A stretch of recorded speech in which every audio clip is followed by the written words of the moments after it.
Chairman PTI Imran Khan ने नैब कानून तरमीम रवा हफ्ते सुप्रीम कोर्ट में चैलेंज करने का ऐलान कर दिया। कहते हैं नैब कानून तरमीम में लाने वालों को बेशर्मी पर जेल में डाल देना चाहिए।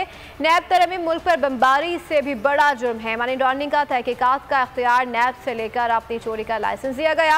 अब सिर्फ FIA को मनी लॉन्ड्रिंग का इख्तियार होगा। कप्तान ने खबरदार किया कि इम्पोर्टेड हुकूमत की वजह से मुल्क श्रीलंका बने जा रहा है। चोरों को मुसल्लत करने वालों को तारीख माफ नहीं करेगी।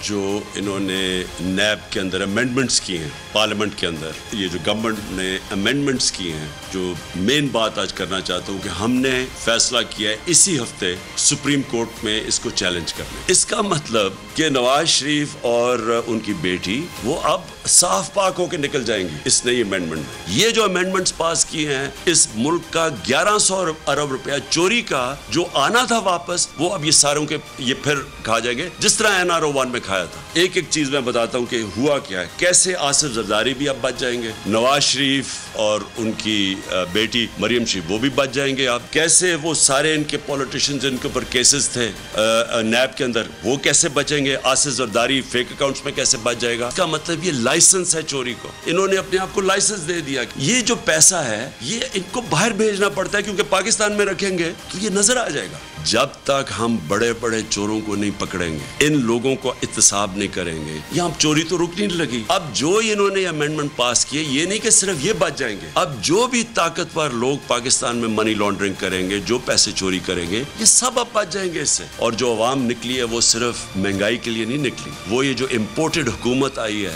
जो एक फॉरेन एजेंडा लेके आई है और जो अपनी चोरी बचाने के लिए आई है, इसलिए भी निकली है। थोड़ा सा भी इनको तकलीफ होती लोगों की महंगाई की तो ये आके सारे महंगाई के रिकॉर्ड, पाकिस्तान की तारीख में कभी ऐसी महंगाई नहीं हुई जो इन्होंने आके की है। जो सारा इस वक्त अब नजर आ रहा है कि पाकिस्तान को ये अगर ये ज्यादा दे रहा है तो श्रीलंका की तरफ पाकिस्तान जा रहा है। श्रीलंका के अंदर आज तेल ही नहीं है, उनकी गाड़ियां खड़ी हुई है। आज हमारे भी डॉलर्स जिस तरह रुपया गिर रहा है, आज मार्केट में डॉलर नहीं मिल रहा है। तो ये तो अगर ज्यादा दे रहे हैं, इनकी अहलियत ऐसी है कि ये तो हम तबाही की तरफ जा रहे हैं। सब्सक्राइब करें और बेल दबाएं ताकि कोई खबर रह न जाए।